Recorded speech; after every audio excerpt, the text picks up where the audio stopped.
Oke, bismillahirrahmanirrahim. Assalamualaikum warahmatullahi wabarakatuh. Halo teman-teman, adik-adik, para pembaca Mobilin, modul pembelajaran interaktif, algoritma, dan pemrograman dasar. Selamat datang kembali di channel Pak Coding, rumah para programmer pemula. Oke, pada video kali ini saya akan menjelaskan tujuan pembelajaran dari fungsi dalam C++ ya. Jadi sebelum kita masuk ke materinya, maka ada baiknya kita memahami terlebih dahulu kenapa sih kita mempelajari materi mengenai fungsi ini ya. Oke, langsung saja. Ya, seperti biasa, sebelum masuk ke tujuan pembelajarannya, uh, ini ada pesannya dari Syekh Abdul Qadir Al-Jailani. Katanya seperti ini, aku lebih menghargai orang yang beradab daripada berilmu. Kalau hanya berilmu, iblis pun lebih tinggi ilmunya daripada manusia. Jadi saya ulangi ya, aku lebih menghargai orang yang beradab daripada yang berilmu. Kalau hanya berilmu, iblis pun lebih tinggi ilmunya daripada manusia. Nah, ini kalimat ini itu memiliki makna yang sangat mendalam. Jadi adab itu di atas ilmu, ya. Adab itu di atas ilmu. Jadi tidak ada gunanya kita memiliki ilmu, tapi kalau kita tidak tahu adab, tidak tahu menghargai orang lain, ya, seperti itu. Nah, agar kita dapat mudah memperoleh suatu ilmu, maka kita harus belajar adabnya terlebih dahulu. Kita harus mengetahui adab bagaimana uh, berhubungan dengan guru, adab bagaimana ketika belajar, ya. Jadi ketika seseorang sudah uh, beradab, ya, sudah tahu caranya menghargai orang lain, sudah tahu caranya menghargai gurunya, maka yakin dan percaya bahwa ilmu yang dia cari itu akan mudah dia serap.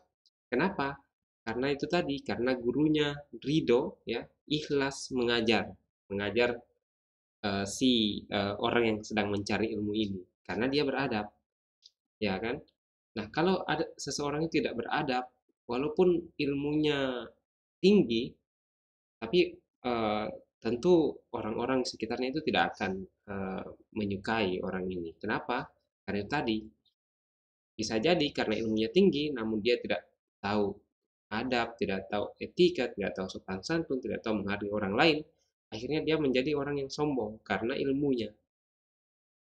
Nah, iblis itu seperti itu, ya.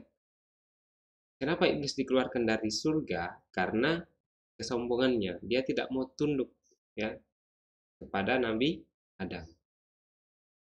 Padahal diperintahkan oleh Tuhan, ya kan? Seperti itu. Jadi kalau pun kalau kita hanya melihat ilmunya saja, kata Syekh Abdul Qadir Al-Jailani ini, bahwa iblis pun itu lebih tinggi ilmunya, ya. Kalau kita hanya berbicara ilmu, tapi ilmu itu eh, berbahaya, ya. Akan sangat berbahaya ketika orang memiliki ilmu yang tinggi, tapi dia tidak tahu menghargai orang lain, ya. Tidak tahu adab, tidak tahu etika, tidak tahu sopan santun, tidak tahu menghargai orang lain. Contohnya misalnya teroris. Teroris itu memiliki punya ilmu yang tinggi, ya. Ketika dia merakit bom, itu kan butuh ilmu yang tinggi, ya kan? Di bidang elektronika, di bidang kimia misalnya.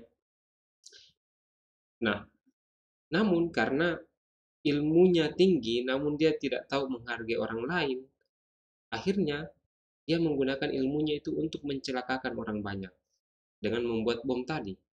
Jadi akan sangat berbahaya ketika seseorang itu memiliki ilmu yang tinggi namun tidak beradab, tidak tahu menghargai orang lain, tidak tahu etika, tidak tahu sopan santun.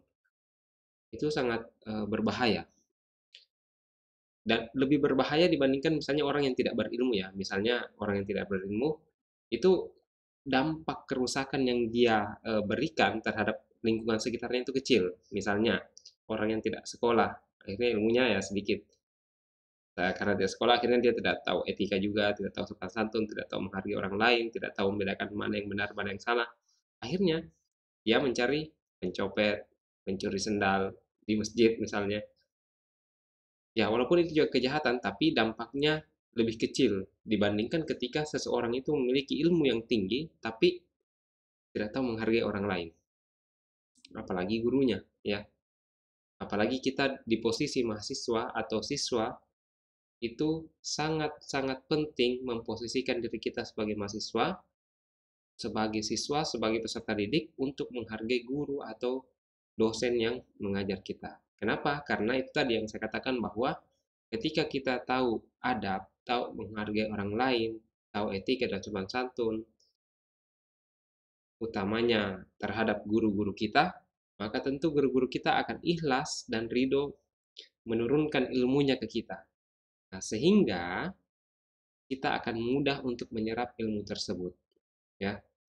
Jadi eh, adab itu penting untuk kita pelajari terlebih dahulu, baru kemudian mencari ilmu, agar kita lebih mudah untuk mendapatkan ilmu yang kita cari tersebut. Jadi ingat sekali lagi bahwa adab di atas ilmu. Oke ya. Oke, masuk ke tujuan pembelajaran. Ya, adapun tujuan pembelajaran dari materi fungsi ini adalah mahasiswa dapat menjelaskan definisi fungsi dalam C++. Anda diharapkan dapat mengetahui dan menjelaskan kembali jenis fungsi. Ada fungsi built-in dan ada user-defined function. Ya, jadi ada fungsi bawaan, ada fungsi yang dibuat sendiri oleh kita sebagai programmernya. Nah, itu yang akan adik-adik pelajari. Kemudian, Anda diharapkan dapat menggunakan sintaks pendeklarasian dan pemanggilan berbagai jenis fungsi dalam C++. Ya, ini tentunya penting untuk diketahui karena ya secara umumnya karena fungsi ini itu seolah-olah kita membagi program yang besar itu menjadi sub-sub program yang sub-sub program sehingga uh, program yang kita buat itu lebih terorganisir, lebih lebih rapi sehingga uh, lebih mudah untuk mengetahui di mana letak error ketika terjadi error. Selain itu, kita juga menghemat baris perintah, kita juga mereduksi atau mengurangi terjadinya duplikasi perintah dengan adanya fungsi ini. Jadi sehingga fungsi ini penting untuk diketahui, ya utamanya dari sisi pendeklarasian dan cara pemanggilan fungsinya. Kemudian mahasiswa diharapkan dapat menentukan penggunaan fungsi yang tepat. Anda juga diharapkan dapat membuat program sederhana penerapan fungsi dan menganalisis permasalahan dan memberikan solusi dalam sebuah program sederhana. Jadi fungsi ini sangat penting tentunya. Jadi karena ketika adik-adik atau teman-teman membuat program yang sangat kompleks, nah ini saya yakin kita tidak akan terlepas dari penggunaan fungsi ini juga, ya. Sama dengan struktur percabangan ataupun perulangan, kita tidak akan bisa terlepas dari penggunaan fungsi ini.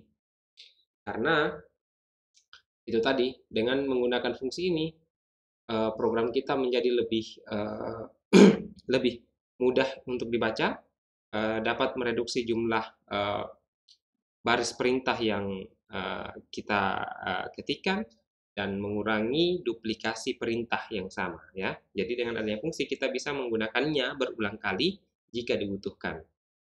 Oke? Jadi itu yang bisa saya jelaskan mengenai tujuan pembelajaran dari materi fungsi. Semoga bermanfaat. Terima kasih telah menyimak video penjelasan saya. Saya akhiri. Wabillahi taufiq wal hidayah. Wassalamualaikum warahmatullahi wabarakatuh.